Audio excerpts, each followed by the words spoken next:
मोदी शहांनी लोटांगण वीर निर्माण केले अशी घणाघाती टीका उद्धव ठाकरेंनी मुलाखतीद्वारे केली। पुन्हा मोदींसोबत जाणार का याला उत्तर देताना जाणार नाही असं स्पष्ट प्रतिपादन ठाकरेंनी केलं। ज्या शिवसेनेनी ज्या हिंदू हृदय सम्राटांच्या मुलांनी तुम्हाला 2 वेळेला पाठिंबा दिला, तुमचा प्रचार केला, त्याला तुम्ही नकली म्हणायला लागलात। हे कोणतं प्रेम?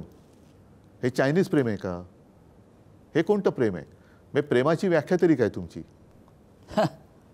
ही प्रेमाची व्याख्या जरी आपल्याला आता त्याचं विश्लेषण करता आलं म्हणजे नाही, कुसुमाग्रजांची जी कविता आहे प्रेम कोणावरही करावं, पण विश्वासघातकावरती नाही करता येणार।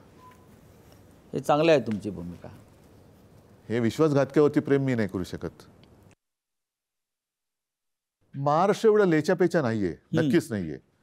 महाराष्ट्र भोळा आहे, भाबडा आहे, पण तो लेचापेचा नाहीये।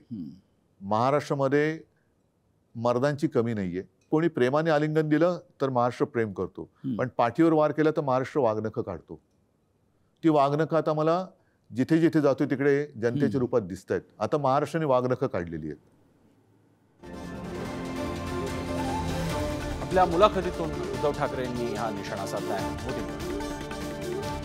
चेतन सावंत आपले प्रतिनिधी आपल्या सोबत आहेत। चेतन, आम्हाला सांगा, या मुलाखतीमध्ये काय दडलेले अर्थ आहेत, बिटवीन द लाईन्स काय आहेत? एक प्रकारे जे मधल्या काळात मोदी म्हणत होते की शान के साथ हमारे साथ आई, असं त्यांनी आवाहन राष्ट्रवादी आणि शिवसेना उद्धव ठाकरेंना पण केलं होतं, त्याला एक प्रकारे नकार आहे, स्पष्ट नकार आहे? नक्कीच सर, आपण पाहिलं असेल तर नरेंद्र मोदी यांनी ज्या सभेमधून सांगितलं होतं की शान से हमारे साथ आओ, म्हणजे ते उद्धव ठाकरे आणि शरद पवार या दोघांनाही ते म्हटलं होतं त्या सभेमध्ये।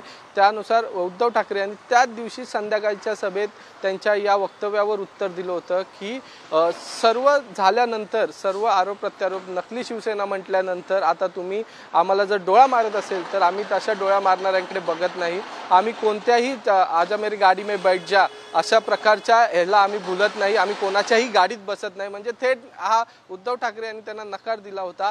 त्यानंतर जी 2 दिवस आपण सतत उद्धव ठाकरे यांची मुलाखत पाहत आहोत, या मुलाखतीच्या आजच्या भागामध्ये आपण पाहिलं असेल तर संजय राऊत यांनी त्यांना प्रश्न विचारला होता की पुन्हा नरेंद्र मोदी अमित शहा यांच्याबरोबर जाणार का, भाजपसोबत युती करणार का? त्यावर त्यांनी थेट नकार देत त्यांनी सांगितलं आहे की पाठीत खंजीर खुपसणाऱ्या, म्हणजे विश्वासघात केलेल्या लोकांबरोबर आम्ही जाणार नाही, असं कोणत्याही प्रकारचं हे काही गोष्टींचा प्रचार होतोय, मात्र तसं काहीच होणार नाही आहे।